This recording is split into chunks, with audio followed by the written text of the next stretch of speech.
How y'all doing? How are you? How are you? Good, I'm pretty good, feeling good.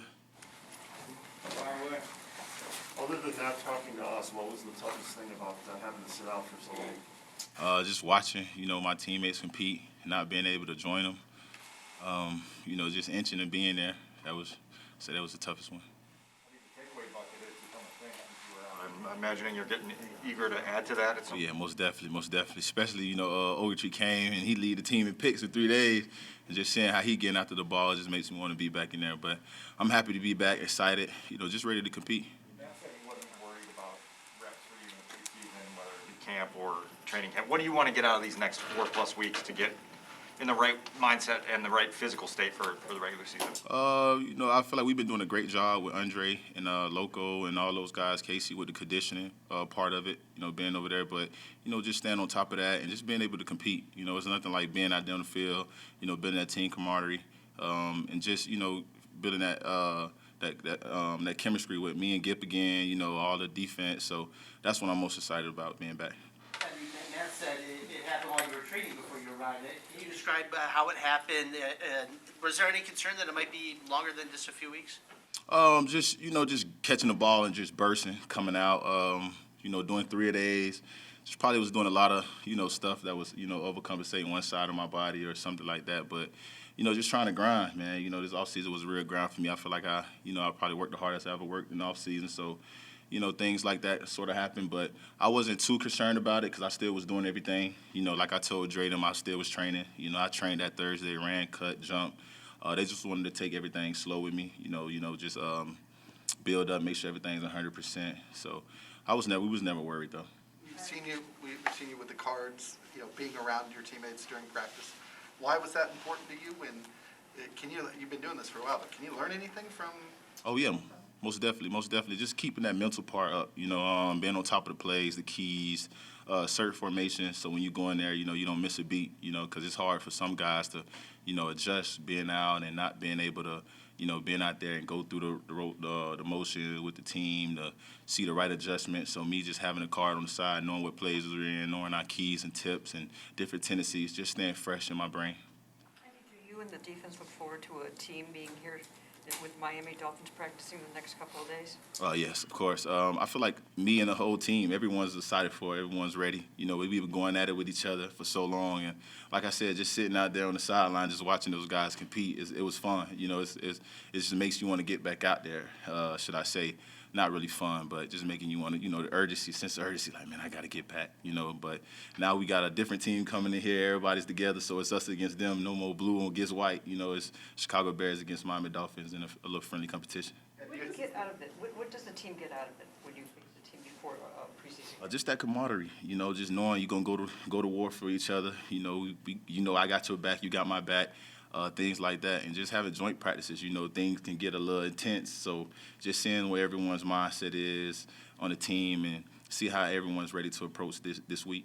And you had a lot of praise for Sean when we talked to you in the spring and what he can mean as a coordinator.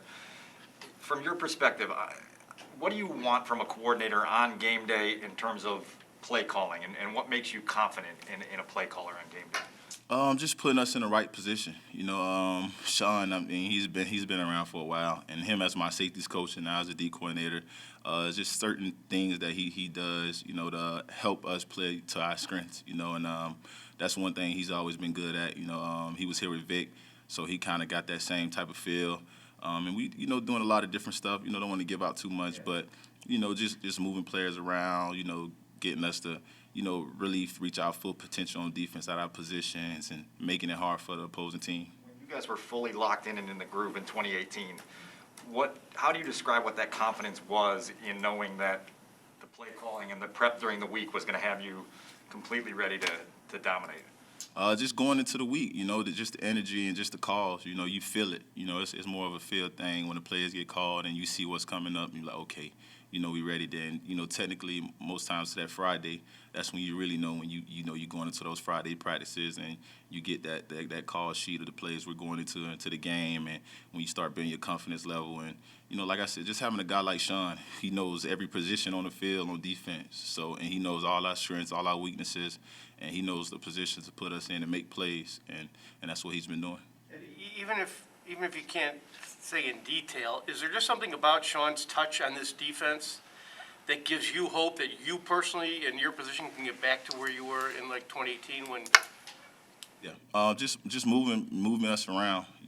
Making it hard for quarterbacks to read us. You know, s- if I line up on the left side, one game might line up on the right, or might play field boundary. Just keeping them on their toes so they won't just go in, breaking down film like, okay, Eddie's going to always play to the field and to the strength of the formation. I might be in the boundary or I might not be in the boundary. I might play one side, Gip might play one side. So just keeping the quarterback on their toes, the offense on their toes, and just moving even us, like, some D linemen or linebackers, just moving people around, making it harder to read. With all due respect to Chuck, is Sean, is that kind of rejuvenated or just, invigorated this defense as a whole, do you think? I mean, has it provided kind of new hope in a way? I mean, it's always, us, the type of year we came. I don't know where we was ranked. We weren't number one, so it really doesn't matter. But that's always fuel to the fire for us, especially the type of defense, type of players we have. And Sean, just the energy he's bringing, that he brings. He's a younger guy. He's challenging us in many different ways. Disguise purposes, being on time.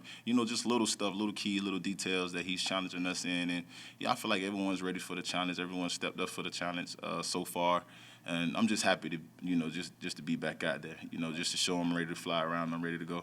Eddie, this is the first time you've ever had a safety start next to you in back-to-back years, right? Second, Adrian Amos, and now Gip. Yeah, so second time. Especially if when you have to miss a little bit of time, how comforting is it to know that you're not trying to, you're not trying to learn alongside some new guy that you know what Gibson's going to do? Oh, man, it feels good. People don't know how big of a deal that is, but it's huge, because sometimes come in with new guys, guys not used to playing this, not used to playing that. So you got to build that chemistry all over again, see what he's like, what he doesn't like. And me and Gip, we kind of, we go off each other. We already got the feel to each other, with the disguise purposes or when it's time for us to pass something off.